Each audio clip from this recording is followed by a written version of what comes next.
Buscamos aventuras únicas y singulares. Y lo hacemos con rumbo fijo y una única dirección. Siempre al oeste. Una serie de aventuras de Zenda y Alabra.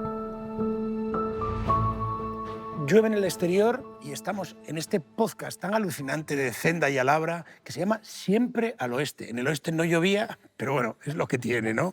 Es lo que tiene no hacer este programa en Texas. Lo estamos haciendo Esto es en Madrid. lo que tiene la ficción, que Claro. lo permite todo. Cabe todo. Entonces, lo más importante de esta cita que tenemos, lo primero que tenemos con nosotros a Mara Torres, periodista, escritora, y bueno, ahora entraremos en todas esas facetas. Y esta vez, como mi coentrevistadora, tenemos a Verónica Fumanal. Qué alegría, Vero. Verónica. Vero. Edu y Vero. Eso es, Lo Edu veo. y Vero, que queda súper bien. Queda como esto de Beverly Hills 90-210, referencia a O sea, yo Viejuna. la veía. Somos Vero muy y Edu. boomers, ¿eh? Totalmente. Por favor, sensación de vivir. ¿Te acuerdas? Hombre. Hombre. Lo más alucinante es que a Vero la vamos a Ese sacar de- Dylan. Yo era muy de Dylan. Mira, Se ha ves, muerto se ha Dylan. muerto. Sí, pero éramos muy de Dylan. Luke Sí. Perry. Más Luke conocido Perry. como Luke Perry por sus padres, digo. No por la gente. La gente era Dylan, mira Dylan, pero si soy Luke Perry. Y Vero la vamos a sacar de su zona de confort, que es una cosa contradictoria en Vero. Es decir, diríamos que su zona de confort es donde ninguno de nosotros estaríamos confortables en el mundo de la política. Y exactamente. hablando de Es difícil literatura, ser confortable en el mundo de la ella política. está, "Ay, no sé yo, ay, qué horror". Pero Sí. bueno, este es un podcast dedicado a la literatura y también a la experiencia de nuestros invitados e invitadas. Y hablando de esto, lo primero que te quiero preguntar, Mara, es ¿cuándo fuiste consciente de que leías? O sea, ¿con qué, si tienes ese recuerdo de un libro que dijiste, Creo que "Leches"? te voy a contestar algo, os voy a contestar algo que creo que nadie os ha podido contestar de lo friki que es. Yo me di cuenta de que me pasaba el día leyendo cuando en las cenas leía una y mil veces leche uperizada y homogeneizada, no sé cuántos, tal, y entonces llegaba otra vez la cena y yo volvía a leer leche, entonces digo, me pasó el día entero leyendo.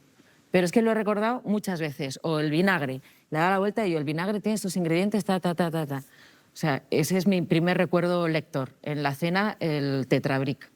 Y el primer recuerdo lector, ya digamos, con alguna frase más allá de la composición del vinagre, ¿lo recuerdas? A ver, tengo muchísima constancia de los libros de los 5, todos. En realidad, casi todos los de Enid Blyton. Los Hollister, Santa Clara, Puck, que Puck no me caía muy bien, pero también recuerdo que la leía. Y luego sé, esto ya es un recuerdo tardío, pero por el Día de la Comunión, que la hice con 9 años, yo pedí de regalo el 10 años con Mafalda. Eso supone que yo ya venía de muy atrás leyendo las tiras de Mafalda, que no sé dónde las vi porque en mi casa no se compraban. En alguna consulta de médico o en algún lugar encontré las tiras de Mafalda y me atraparon tanto que con 9 años pedí ya el 10 años con Mafalda, que ya era un volumen casi completo. Y en medio también recuerdo que cuando un día de Reyes me echaron los Reyes, ¿os acordáis del gran libro de los gnomos? Sí. Que era enciclopédico. Sí. Y no muy grande, si mal no recuerdo, ¿no? Tenía una edición que el propio libro no era muy grande. No, el que yo recuerdo era enorme. Era enorme. Era en plan enciclopedia, papel satinado, papel satinado encuadernando o protegiendo la encuadernación de piel. Y cuando quitabas el papel satinado estaba la encuadernación en piel y en dorado el gnomo y la gnoma. Y yo recuerdo que pensé, si no existieran, no podría haber una enciclopedia de los gnomos. Claro. Era la prueba fehaciente de que existían los gnomos. Y ese recuerdo también lo tengo bastante... Es un razonamiento, digamos, para un niño lógico y normal. Y ahora visto con perspectiva, ¿dónde encuentras más verdad? ¿En Mafalda o en la religión? En Mafalda. En Mafalda. Y eso que tengo que confesar algo que es del nivel de la leche. Yo me leí El Camino. ¿Sí? San José María, escriba de Balaguer. Exactamente. Sí. ¿Y qué encontraste en el camino? Esto no te lo estoy diciendo irónicamente, ¿eh? No sabía si Dios era me un libro libre. religioso, pero era un librito pequeño que había en algún cajón de casa y yo leía, había 1000 frases. Es un libro hecho con muchas frases. Y entonces, con papel de Biblia, eso sí es verdad. Entonces leía y yo, pues hay que ser bondadoso, hay que ser tal cual. Bueno, no le doy ninguna importancia a haber leído eso porque apenas lo recuerdo. Pero en Mafalda encontré mucha religión y de la religión atea que me va. Sí, me encantó Mafalda, flipé en colores. No entendía nada, durante muchísimos años de mi vida no entendía nada. Por ejemplo, yo no entendía nada de la parte política. Nada era nada. Muchísima política en Mafalda y Sí. mucho feminismo. También, tampoco entendía nada. Pero yo me quedaba pensando en las tiras y, bueno, y luego volví a leerlas y volví a leerlas y volví a leerlas y al final la iba entendiendo. Por eso me duró tanto Mafalda. A mí eso me pasó con La bruja Avería, que yo no veía la política en aquel momento cuando veía Alaska y luego lo ves y decías, madre mía, nos estaban inoculando política a tope, en contra de la tiranía, a favor de la democracia. Compáralo con lo de ahora. Bueno, es que es blandísima. Es que no pasaría... yo Ni creo un que los filtro, ¿no? No. O sea, la bola de cristal no pasaría un solo filtro. Pero ni la bola de cristal, ni Gurruchaga con sus canciones, ni las actuaciones que se veían los sábados por la noche. He llegado a pensar que no pasaría el filtro el 1, 2, 3 por las bromas que se hacían metiéndose con un poco la parte que hoy estaría considerada vulnerable, que no te atreves ya a decir nada, ¿no? Estamos en un mundo muy flojeras, me da la sensación, donde, sobre todo desde el punto de vista del arte y de la creatividad, está todo completamente limitado porque no te atreves a tocar ninguna línea que pueda ser susceptible de encontrar a alguien que pueda decir me has atacado. Pero incluso el otro día teníamos a Enrique González, incluso, como ves, y hablábamos de Tintín. Y Tintín, bueno, evidentemente, como él nos comentaba, que es un experto en Tintín, Hergé, evidentemente, fue un racista, o sea, no hay duda. ¿Por qué no somos capaces de, incluso en géneros, digamos, tan, en principio tan divertidos, donde nos tendríamos que alejar un poco de la realidad porque somos tan autoconscientes, de decir, pues no leo Tintín porque su autor es racista, y si tienes algún antídoto para esto, tú? Está difícil eso, porque, por ejemplo, Enid Blyton, que es, como os he dicho, ¿no?, una autora que yo conozco muy bien, ¿no?, conozco bien sus libros. Luego fue, yo recuerdo que cuando empezó a estudiarse su vida, fue una tía acusada de homófoba, de vincularse de no haber defendido con uñas y dientes el antifascismo, o sea, de no querer a sus hijos, de no ser una buena madre. A mí qué más me daba cuando estaba leyendo, ¿no? Está muy difícil el dilema ese, el dilema en el que se tiene que separar la parte creativa de un autor de su vida personal, porque nosotros hemos leído de niños sin conocer nada de la vida de los autores, sin siquiera saber cómo se llamaban los autores. Que nos haya hecho mejores o peores tampoco lo sé, pero tampoco estoy muy segura de que nos haya hecho mejores. De hecho, algunos hemos crecido creyendo que en determinado momento de mi vida yo creía que George Michael era heterosexual. Entonces, Eso es estar muy ciego, sí, ¿eh? no, te juro. Hubo uno que dije yo extrañamente, ¿cómo? ¿Eso es gay? A mí la verdad es que me daba igual. Pero es que da igual. Claro, eso no lo he tenido nunca en cuenta. Thriller. Sí, no, es que eso es importante. Pero sí, tú lo has notado como escritora, esta hipersensibilidad a tus propias, a pesar de que, digamos, tú en eso yo entiendo que tienes cuidado y qué tal, pero bueno, como siempre decide quién mira, no quién escribe, pues te has encontrado en tus novelas, en lectores o lectoras de tus novelas, hipersensibilidad hacia ciertos temas que a ti de pronto te habían pasado inadvertidos. Y si es así, tenían razón. Mira, yo es que creo que esta hipersensibilidad hasta yo creo que niveles no del todo sanos, no me ha pillado cuando estaba escribiendo, porque Los días felices es del 2017 y es que me da la sensación de que eso se ha pronunciado mucho en los últimos 4 o 5 años. Así que el tiempo que yo estuve escribiendo, tanto La vida imaginaria como Los días felices, no lo tuve en cuenta salvo desde el punto de vista del sentido común.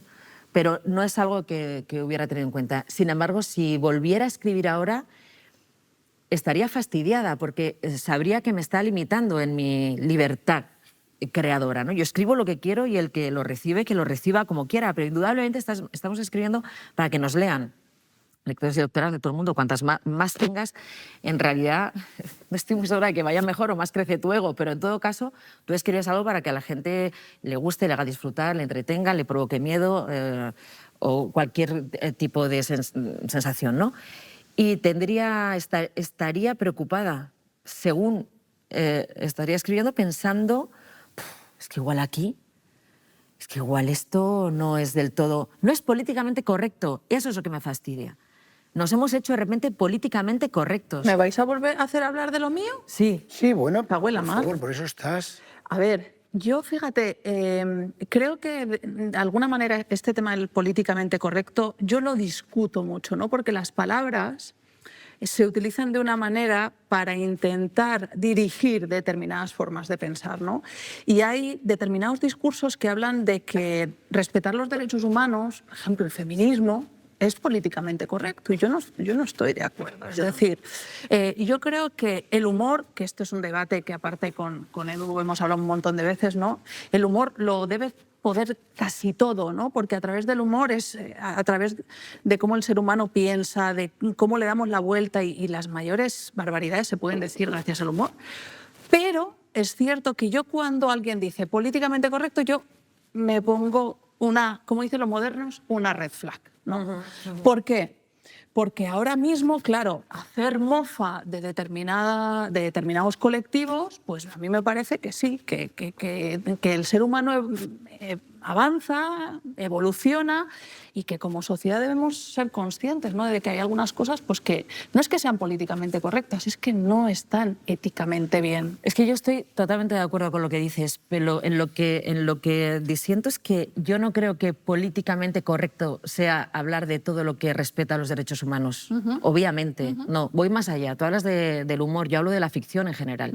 Yo hago un programa de radio todos los días en el que tengo un cuidado extremo, como he tenido en las dos noticias y como he tenido en Hablar por Hablar, para que, teniendo un micro delante, la defensa de los derechos humanos esté por encima de cualquier otro mensaje que quiera transmitir, ¿no?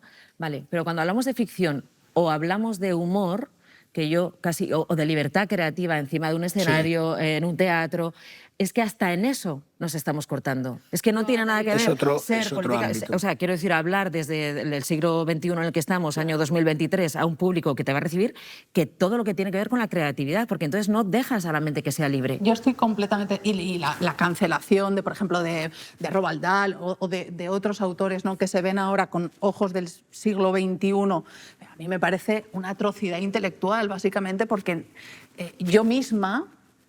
cuando tengo textos o pensamientos de la Verónica de hace 15 años, no son igual y seguramente me avergonzaría, ¿no? Es decir, ostras, ¿tú pensabas así? Pues sí, pues en determinadas cuestiones como el feminismo no estaba tan evolucionada y yo a mí misma me censuro hace 15 años decir, joder, pensabas esto, tía. Exacto. Qué barbaridad, ¿no? Sí, sí.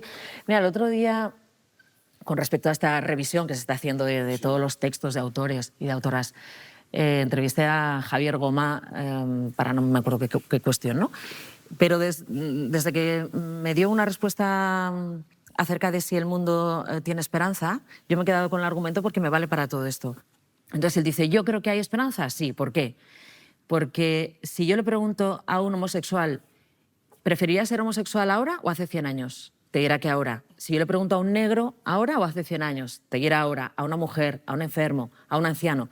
Todos te dirán que ahora. De modo, estamos mejor ahora que hace 100 años porque esa es la vara de medir que me pareció muy interesante. Si nosotros estamos tapando en literatura, en películas, en cuentos, cómo éramos hace 100 años, nunca veremos que efectivamente éramos una sociedad peor hace 100 años que de la que somos ahora. Otra cosa es que ahora, con esa visión puesta en el mundo que tenemos, tengamos una visión crítica para todo. Efectivamente, tenemos que mejorar. Tenemos que mejorar y ahí está el ideal que parece siempre imposible de conseguir, ¿no? Por ¿dónde están los ideales si son imposibles de conseguir? Esto lo explicaba genial Galeano. No lo explicaba él, pero lo ha explicado muchas veces, que iba con un profesor en una universidad, le preguntaron dónde está la utopía y entonces el profesor, que luego se achaca a Galeano, que era además director de cine, dijo, a ver, la utopía es el horizonte al que tú tienes que tender. es un horizonte que nunca vas a conseguir, pero tú vas caminando hacia ese horizonte. Según vas dando pasos, te vas acercando a la utopía, que son los ideales. Tenemos que pensar dónde están nuestros ideales, a una sociedad más igualitaria, más feminista, con mejores sueldos para todos, con más dignidad, con menos guerra, sabiendo que no lo vamos a conseguir, pero nos vamos a ir acercando. Es imposible que lo entendamos si no vemos de dónde venimos. Total. Sí, se pierde, se descontextualiza totalmente. De ahí que muchas veces hay un dilema, ahora que está ocurriendo esto de tirar estatuas de hombres monstruosos, si a lo mejor lo justo sería dejarlas, para que nos recuerden el horror que éramos y nos podamos comparar. Esto es un dilema muy interesante. Pues yo estoy de acuerdo en que deberían dejarse. Otra cosa es que se hagan homenajes, otra cosa, ¿no? Eso es distinto. Deberían dejarse, por ejemplo, lo del Valle de los Caídos. Eso, por ejemplo, eso es un gran dilema. Eso es un gran dilema. Yo creo que una vez que sacan a Franco de allí, el sitio es un lugar al que, que forma parte de nuestra historia. Lo que no puede convertirse es en un lugar de peregrinación a la tumba de un dictador. Una vez que el dictador está fuera, que vayamos a ver lo que ha supuesto eso, también es parte de nuestra historia. Un museo de la memoria, ¿no? Es un museo de la memoria, es como el Holocausto, el museo del Justo, Holocausto que me hay venía. en Alemania, ¿no? Y ahora, Entonces, pasando de esta memoria general a una cosa que has hecho que me ha encantado, que me has mandado por WhatsApp todos tus libros, a tu memoria particular, me has mandado todos tus libros, y aparte de un eclecticismo notable, ¿eh? Te voy a preguntar por algunos. La Isla del Tesoro, Stevenson. de Stevenson. La Isla del Tesoro, que yo creo que lo leí ilustrado. Y sí, Historia y selección de Bruguera, esto entiendo que era ilustrado. Sí, era ilustrado, Sí. tenía mucho texto. Y ¿Cómo de nos vez en ayudaron los cuando libros dibujos. ilustrados? ¿Eh? Sí, nos ayudaron. De todas formas, a mí me daba rabia porque no eran cómics, no era novela gráfica. No era exacto. Era mucho texto y de repente aparecía un dibujo en blanco y negro. Y el dibujo, que llegaba tarde, a mí nunca se me ajustaba a quien yo me había imaginado. Entonces me daba rabia que llegara el dibujo. Es que en ese sentido la literatura es estupenda porque, y esto pasa cuando ves la adaptación cinematográfica de, por ejemplo, yo siempre recuerdo La carretera, ¿no? Bueno, lo diré, de... On the Road.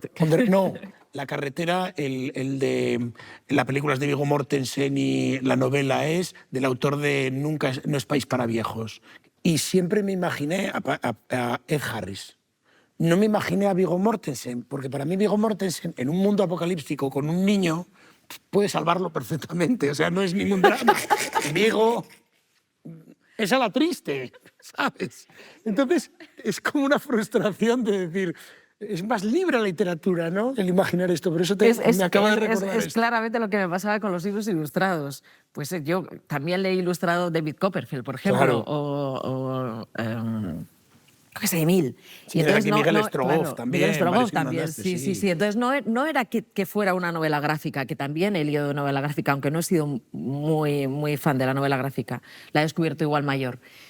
Sino que tú, cuando ya estabas metida en el personaje, zumba, un dibujo en blanco y negro, parecía carboncillo o a lápiz. O sea, ajustaba en nada lo que yo había imaginado, claro. ¿Y también le pasa a la gente contigo? Es decir, porque yo, Mara Torres es noche y Mara Torres es voz, ¿no? Yo se lo contaba a Edu antes, ¿no? Que yo me acostaba muchas noches contigo y tuve la tentación de llamar muchas veces, fíjate, me emociono y todo, ¿no? Porque era como una especie de terapia cuando la salud mental no estaba en la opinión pública, ni siquiera como una necesidad, ¿no? Y ese programa era terapéutico para muchas personas, para niñas como yo también. Pero yo no sé si me había imaginado a Mara Torres como eres. Bueno, a ver, yo creo que cuando ya empecé a hacer Hablar por Hablar, ya había bastante imagen. Había fotos mías en muchas partes, había entrevistas, o sea, hice un montón de entrevistas. Pero es que luego, como hice las dos noticias durante 12 años, ya es imposible que la gente me imagine. Si me imagina mejor. Sí,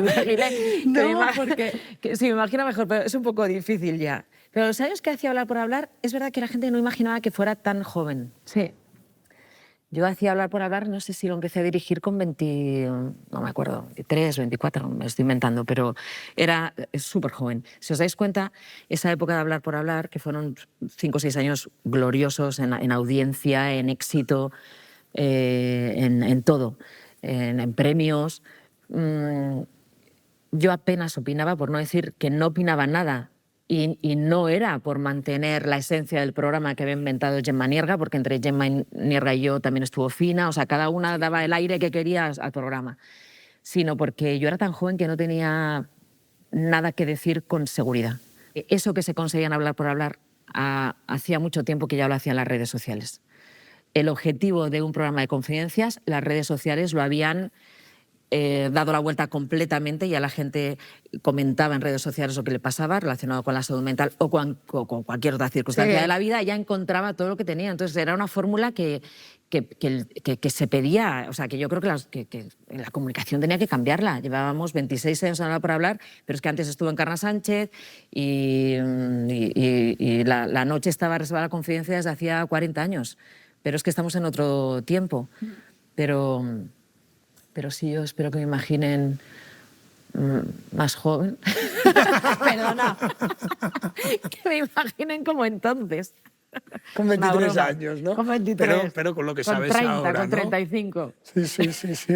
La canción de los Faces, que tiene una canción que dice eso, que es I wish I know now, ojalá hubiese sabido entonces lo que sé ahora con el mismo cuerpo, claro, Exacto, porque son Rod sí. Stewart, y a Rod Stewart le gustaría tener siempre 23 años o 25, pero no los Yo tiene. igual 35, entre 35 y 40 me estaría muy cómoda. Y mira, aprovechando también el listado de libros que me mandaste, me sorprendió, me agradó mucho ver uno de un señor que se acaba de morir, yo creo que casi centenario, y por recordarlo, porque creo que el título que te voy a dar ahora te sonará, pero él, que además tenía un nombre bastante habitual, Juan Muñoz Martín, el autor de Fray Perico y su borrico. Fray Perico y su borrico. Pues acaba de morir en febrero con, Es yo creo verdad. que, no sé si 90 y tantos años. Y Fray Perico y su borrico, no sé si lo recordáis, fue un exitazo brutal. Y Barco de Vapor. En Barco de Vapor, Porque, por ¿te favor. acuerdas de algo? Mira, de Fray Perico y su borrico, yo juraría que fue lectura de colegio. Claro. Tengo en mente el librito pequeño. Era el libro que todo el mundo leíamos de Fray Perico, que iba con su borrico. Es Claro, así de claro, que sí, sencillo. que además se llama Fray Perico, Es así, su borrico. su borrico, era así de sencillo. Sin embargo, ¿Barco de Vapor era lo de Elige tu propia aventura? No, No. Eso era, sí. Porque esos libros los odiaba, el Elige tu propia aventura. Eran trabajosos. Sí, A mí sí. me gustaban, pero llegaba un momento que te desesperaban. A mí me desesperaba Pero total. fueron un grandísimo éxito. Sí. Un grandísimo éxito. De hecho, ahora siguen, ¿eh? Yo tengo Sí. mis sobrinitos y les gusta bastante, básicamente porque ahora que están en la época del dinamismo, era el primer libro dinámico, que Claro. yo, ¿sabéis lo que hacía? Leía 3 o 4 y si no me gustaban decía la otra. Y yo, por eso los odiaba. Dice, si quieres acompañar a Pepa en su aventura, vete a la página 252. Si no, a la 233. Entonces yo me voy a la 252, 2 párrafos, digo, no me gusta, me voy a la 233. Totalmente. Entonces nunca entré en Elige tu propia aventura. Íbamos buscando lo que nos gustaba, ¿no? Sí, o me lo quería leer todo y ya no. Como de los 5 hablaremos después, por la razón de que has escogido este libro para nuestra extensa biblioteca de Alejandría. Te voy a preguntar también por otro, que es Esther. Bueno, Esther. muy ¿Tú leías fácil. Esther, Verónica? Bueno. Ah, Esther. es raro. Esther era una novela gráfica. Era novela gráfica. Eh, No recuerdo bien si era Luego, feminista. eso- Era no, feminista. bueno, es una serie que no pasaría el filtro ahora mismo Por de eso. la sociedad, pero ni en broma. Era una chica protagonista, Esther, que siempre había otra más guapa que ella, que era Rita, que había un patito feo en la novela, que tenía granos y muchas pecas y lo que se podía entender como sobrepeso, porque las otras eran esculturales, y estaban enamoradas de Juanito, entonces, que jugaba al fútbol. Entonces, todas las historias de Esther, todos los libros de Esther, que yo me he aprendido de memoria, es que encima me encantaba, y que dibujaba una española. Sí, una catalana. Siempre es mi problema con los nombres. Este luego lo buscamos. Lo buscamos. Sí, Purita Efectivamente, Campos, la puede ser, Purita Purita Campos, efectivamente, Purita Campos. Sí, entonces era una historia en la que toda la historia tenía que ver en cómo conseguir a Juanito. Madre mía. Sí. Era el único objetivo de... Pues el otro día vi un El único podcast objetivo de Esther. de una- Esther y su mundo se llamaba. Sí. Esther y su Es que a mí me mundo. Bueno, por encantaba. lo menos una mujer podía tener un mundo, ¿eh? Que no es poco, Eso no es poco, Sí, lo que Bueno, pasa es que su mundo era solo ese. Su mundo era no muy quería convertirse estereotipado. en una profesional, solamente quería eso, ¿no? Parecerse a Rita, que era la rubia, la guapa, la espectacular, alejarse completamente de la otra que no me acuerdo cómo se llamaba. ¿Cómo voy a enamorar a Juanito? Juanito me hace caso, no me hace caso. Pero todavía te digo, todavía fui más fan de Candy Candy, A Candy Candy, por supuesto. que eran unos dibujos japoneses Sí, señora. que me parecían muy heavy porque el protagonista se mataba a caballo en el tercer capítulo. Sí, es un poco como, en ese sentido, es un poco como los dibujos, que también es una adaptación de Marco, ¿no? O sea, lo terrible que su madre era una yonki. La madre de Marco Es que son muy... era una yonki, por eso iba con el mono. Sí, son muy fan del drama desde el principio, porque claro, Marco se va a la madre al principio. Es tremendo. A Heidi la mandan con el abuelo. O sea, Es- tú ya arrancas con un drama muy heavy. Bueno, pero pero lo que- estereotipo que viene de Heidi, de la señorita Rottenmeier, es decir, que mujeres en puestos ejecutivos de poder habéis tenido que aguantar muchas veces, ¿no? Es decir, ¿cuántas veces te han preguntado cosas que a tus colegas hombres no les han preguntado relacionado con tu vida personal, relacionado con tus motivaciones más íntimas? Es decir, eso, ¿cómo lo vives? Es que a mí eso me ha pasado un poco, Vero. Tengo que reconocer que he tenido siempre, en las dos noticias tenemos un equipo mixto. Sí, en el equipo de edición había 2 hombres y una mujer. O sea, yo eso no lo he vivido, pero que yo no lo haya vivido no significa que no pase. O sea, mi experiencia personal es una y esa no es la experiencia colectiva. Así que aunque a mí no me haya pasado, haría la misma pregunta que tú a un montón de mujeres, porque sé que a un montón de mujeres ha pasado. Y Menos en prensa. sueldos, en prensa, preguntas inoportunas, preguntas sobre la maternidad, preguntas sobre la pareja. A mí no me ha pasado. También es verdad que hago entrevistas cuando tengo proyectos que lo necesitan, pero luego me dejo caer poquísimo en estos mundos donde pueden preguntarme. ¿Es un peaje que tienes que pasar para vender libros? ¿Que te pregunten por tu vida personal? Bueno, yo creo que no. Yo creo que no es un peaje que tienes que pasar, pero que es una decisión completamente libre. Quien decide hablar y quien no decide hablar. Yo creo que al final vendes libros con una buena promoción, eso está clarísimo. ¿Hay libros que con muy poca promoción y mucho talento funcionan? Sí. ¿Cuántos? Claro, muy pocos. En general tiene que ser, es un proyecto editorial y si tú ganas tiene un unas premio, patas, claro, y que si tú tiene ganas un unos- premio como el finalista del Planeta, pues vendes muchísimo porque te tiras un mes entero, un año entero haciendo promoción y el libro llega a todas las librerías y está en todos los escaparates. Creo que para vender libros es muy importante un apoyo editorial. Y además está el talento, que hay muchísima gente que lo tiene y vende a cascoporro. Totalmente. ¿No? Y hay gente que no ha tenido un apoyo editorial y ha vendido a cascoporro, pero también te digo que son los menos. Ya. Y luego contestar a preguntas de tipo personal, no, pero que el que quiera hablar de su vida personal es una decisión totalmente libre, ellos y ellas. Con respecto a lo que te preguntaba Verónica sobre si te habías encontrado esa tipología y demás, o si sabías que existía. Aparte de esto, estos libros, este Super Esther, que evidentemente están muy marcados, ¿crees que te influenciaron en tu forma de ser o los miraste siempre desde una forma irónica y sabías perfectamente que tu vida no iba a ser buscar un Juanito, digamos? Claro. Pues te voy a ser sincera como estoy siéndolo en toda la entrevista. Yo que leí Esther siendo, no sé, 10 años, 12, Sí, la 13, edad que claro es que Esther, me marcó claro. en la búsqueda del amor romántico, como Claro. todas las películas que veía, como todas las películas de Disney, como muchas cosas que leí. Yo no veía ese punto irónico. Ahora, ¿regalarías Esther y su mundo a una niña ahora de 10, de 13, 14 años? No. Son libros que yo no querría que ellas leyeran, pero yo los leí y por supuesto me marcaron. El sueño de mi vida era encontrar un Juanito.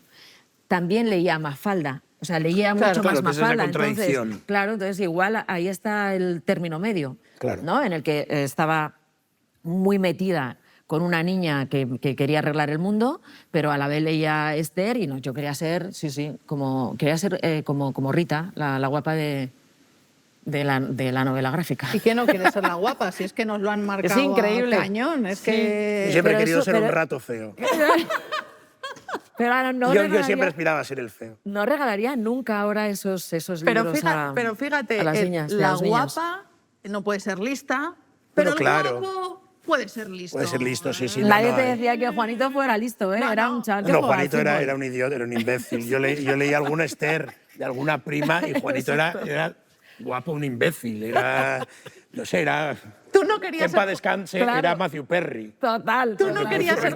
querías ser Juanito, No, yo jamás quise ser Juanito. No, yo quise ser otras cosas. como por ejemplo. Rico. Yo quería ser el tío Gilito.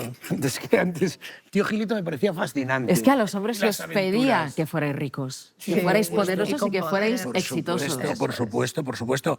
Y luego también el físico. Yo recuerdo mi madrina, que seguramente estará viendo esto, me dijo un día, tú lo mejor que puedes ser es profesor de educación física. Porque vas a vivir muy bien y vas a tener un físico estupendo, vas a ganar tu dinero. Y a mí me parecía aquello horripilante. O sea, me parecía, yo veía a mi profesor de educación Haciendo el test de física, Cooper. que era es que nos hacía el test de Cooper de 12 minutos. Y veía un señor gordo con un silbato. No corréis tanto, no os metáis mano, ¿no? Entonces me parecía un horror aquello, ¿no? Te iba a preguntar, por tu parte como escritora, esto es como lectora, una parte de tus lecturas, pero como escritora, la última la publicaste en 2017. Sé que no paras de trabajar y creo que deberías trabajar menos, mira, lo digo en público, pero ¿tienes el gusanillo de otro más? ¿Y cómo afrontas el ser escritora? ¿Tú te notas escritora o te notas periodista? No, de hecho, yo hasta Que lo eres, hace muy ¿eh? poco, es que yo creo que no te hace escritora publicar novelas, te hace escritora una trayectoria en la que tú puedas demostrar que has conectado con el lector. Yo publiqué, creo que Los días felices debe ser mi quinto libro. Uno fue de no ficción, que fue Hablar por hablar. Sí. Luego Sin ti, que quedó finalista del mejor libro de relatos de España. Eran entrevistas que luego yo convertía en relatos a gente que había perdido un ser querido.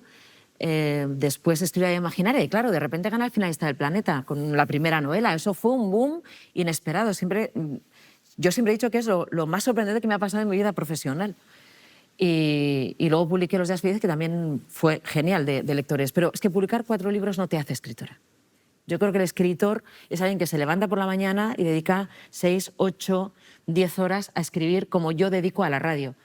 Yo puedo decir ahora mismo que soy periodista y que tengo mi comunicadora, porque claro, ¿qué es ser periodista? ¿Es estar ahora mismo cubriendo la guerra en Gaza o es estar haciendo cómodamente un programa de radio como el que hago yo? Bueno, tiene 1000 vertientes.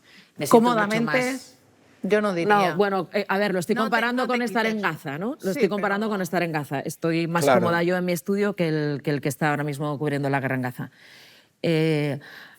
Así que yo podré decir que soy escritora mucho más adelante si sigo publicando, porque imagínate que nunca más publico. Pero tú te lo imaginas, si tú te imaginas tu futuro, tú te imaginas sin publicar, puedes vivir sin escribir novelas. No, creo que me imagino de mayor, de más mayor, más cerca de estar escribiendo que de otra cosa. Llevo sin publicar 5 años, tengo una cosa escrita que sé que no voy a publicar, aunque me lo han pedido, pero cada día que pasa estoy más convencida de que no lo voy a publicar porque es algo que tiene que ver con una parte muy íntima y creo que eso no lo voy a publicar. Pero me he comprado una impresora, que es un paso muy Este ha importante. sido un giro porque tremendo, no estábamos un giro esperando tremendo, esto. ¿no? Porque me hice la mudanza, dije la impresora no, porque ya no voy a volver a escribir, estaba como peleada con cosas que me habían pasado. Y entonces el otro día me compré una impresora, he llegado a casa. Teniendo la impresora delante puede ser que me lance. Te has Para reconciliado. escribir, para imprimir, para empezar a corregir y tal. Porque escribes en ordenador y luego imprimes y a mano. Sí, sí. Hasta que no lo leo en papel, Ajá. hasta que no lo leo en papel no soy consciente de lo que he escrito. Tengo todavía esa cosa. Pero, y escarbando un poco, pero tú has escrito cosas, digamos, quizás disfrazadas de literatura, pero muy íntimas. Es decir, ¿por qué no? Sí. Es decir, ¿por qué no seguir ese camino? Es decir, porque en el fondo son íntimas, pero yo entiendo que no sé, no van a ser extraterrestres. Entiendo que todo el mundo podrá entenderte, o es por pudor. Yo creo que es por pudor, no lo sé. Quiero decir, eso es lo Sí, que te tengo pregunto. escrito. Sí, eso sí, es lo que claro, tengo claro, escrito. Podría publicarlo ahí. varias editoriales que me han llamado, no quiero parecer vanidosa ni nada por el estilo, pero bueno, entra dentro de la lógica.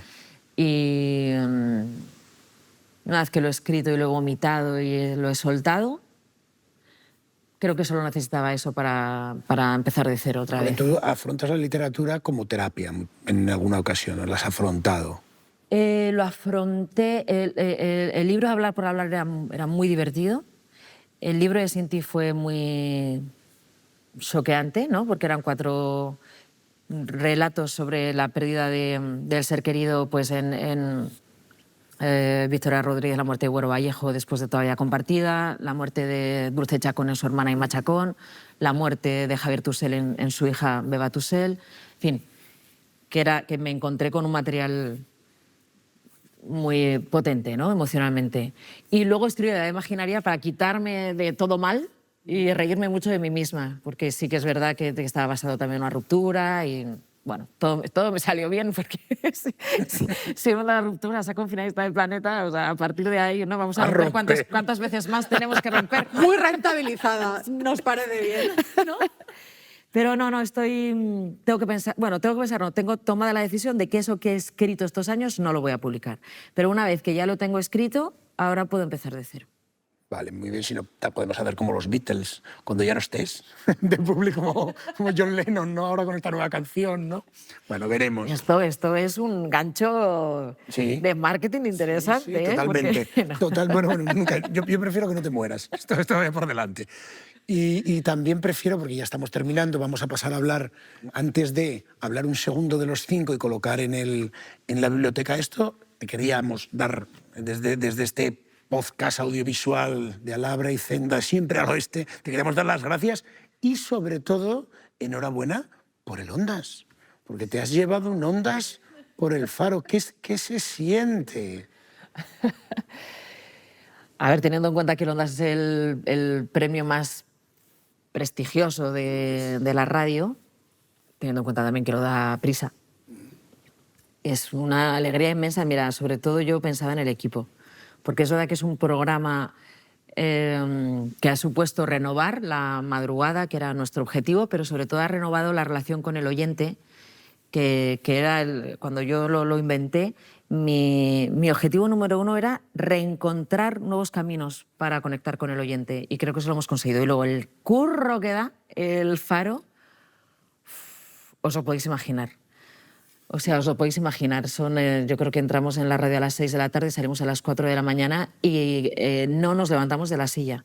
Montando, escuchando cada una de las notas de audio. Pensad que pueden llegar 120 notas de audio. Esos son 120 minutos solo escuchando, luego decidiendo cuáles entran en el programa, y el oyente se siente muy cuidado, porque si él cita un libro de los 5, vamos a encontrar una lectura de los 5, y si la podemos encontrar incluso con Ed Blyton en una entrevista que hizo para la BBC, igual se lo ponemos. Y en eso, y luego el Gato Pardo que viene de invitado y los expertos, que Vero has estado alguna vez de experta en el Faro, pues me alegré mucho por el trabajo que hace el equipo todos los días, que hacemos al equipo, y por los oyentes. Bueno, y el equipo estará encantado, una barra libre en Barcelona. Eso también se agradece muchísimo, ¿eh? Pero no, sí, imagínate, tengo un equipo 20añero para ellas es el primer premio y es un Ondas. Qué bien. Wow. Empezar así la carrera es una maravilla, ¿eh? Sí, y luego de verdad es que se merecen el reconocimiento. O sea, Qué bien. feliz. Pues como estamos hablando de una aventura que termina bien, Las aventuras de los 5, termina, está gestionándose bien porque todavía estás en ella. Las aventuras de los 5 siempre terminan bien. Esta que han conseguido aquí nuestro querido equipo de producción es Los 5 se divierten. Es una edición, digamos, vintage de lo que tú conociste. Total. Pero cuéntame un poco qué te ha gustado de Los 5 y, sobre todo, porque este es el único momento que voy a hacer un poco de Pedro Ruiz, ¿no? ¿Cuál de los chicos te gustaba? Claro. ¿Desarrollaste sentimientos por alguno de los 5? Yo conectaba mucho con Jorge, que era Georgina. Era una chica que llamaban Jorge y que abreviaban con... Yo llamaba Jo, porque yo leía en castellano, Jo. Y entonces yo conectaba mucho con ella. Y a Julián y a Adik no los tenía nada fichados. ni a la niña, que creo que se llamaba Ana. Me gustaba mucho la parte reivindicativa que tenía la chica chico, o sea, y además tenía una relación guay con el perro, Tim. Yo he sido siempre muy perruna. Y de los 5 me gustaba... Bueno, me espantan los títulos, porque todos son muy básicos. Unos los 5 se divierten, otros los 5 lo pasan estupendo, otros los 5 se van de camping. Vivan los 5. Vivan los 5. Sí. Otra aventura de los 5. Bueno, Es que si funciona, hay algo, no hay que cambiarlo. tienes que tirar. Estaban sin padres, en una isla a la que se iban a pasar el verano. Y bueno, y más que las aventuras que también me gustaban, yo flipaba con la comida. Porque de repente siempre había comida. En todas las aventuras había comida. Y había mermelada zarzaparrilla. Y yo, ostras, zarzaparrilla. ¿Qué será la zarzaparrilla? Luego, emparedados. Yo, ¿emparedado qué será? ¿Será una empanadilla? Batido de jengibre, pastel de carne. Y entonces, como estaban todo el día comiendo, pero así comiendo en plan campestre y tal, yo estaba muy intrigada por saber eso. Zarzaparrilla, jengibre, eso me flipaba. Y luego ellos no había autoridad paterna, no había... Era realmente toda una aventura. La relación con el perro me gustaba mucho, que yo he querido un perro toda la vida, que eso no me habéis preguntado, pero aprovecho para contarlo. Yo escribí mi primera frase en un diario cuando me regalaron a mi primer perro. Y lo primero que necesité escribir, porque solo contarlo no me compensaba, o sea, se me quedaba corto solo contarlo, era hoy me han regalado a mi perro. Y lo ¿Cómo se siguiente llamaba? se llamaba Thor. Thor. Era un pastor alemán. Y lo siguiente que escribí es hoy se han llevado a mi perro. Jolín. Sí. ¿Y ese día cómo fue? Dramático, bueno, tan dramático que todavía no, es un trauma. Y a partir de ahí se ve que ya, ¿no? Con la pena, empecé a escribir. Y la última que te hago, al igual que Esther, ¿no la recomendarías a, digamos, a padres actuales? Los 5... Sí, a niñas no recomendaría, sí, claro, ni a niños. Los 5 los recomendarías que padres regalasen a sus hijos, hijas. Los 5... No sé hasta Tal y qué como punto tú lo ha pasado, recuerdes. es que no sé hasta qué punto ha pasado los 5 el filtro del tiempo. Estoy segura de que hay libros mucho más actuales, porque igual que decíamos que no podemos ver con ojos de hoy la historia, ni el pasado, ni la literatura, ni el arte, ni la escultura, ni la arquitectura, no podemos revisionar con los ojos de hoy. Yo creo que hoy en día hay muchas novelas que hacen muchísimos libros, muchas novelas que pueden hacer a los niños y a las niñas crecer en la sociedad que les toca vivir hoy, ¿no? Así que recomendaría más lecturas actuales. Pero bueno, como este forma parte de tu memoria y nosotros en parte esa biblioteca la tenemos para que la gente a la que invitamos guarde trozos de su memoria, pues nada, simplemente despedirte. Verónica Fumanal, es siempre un placer estar a tu lado. Bueno, y para mí un honor estar con vosotros dos. Ha sido genial. Muchísimas gracias y simplemente pues nada, nos vamos a levantar y vamos a hacer la ceremonia de colocación del libro en su estantería. Genial. Bueno, muchísimas muchas gracias gracias a los dos, la verdad.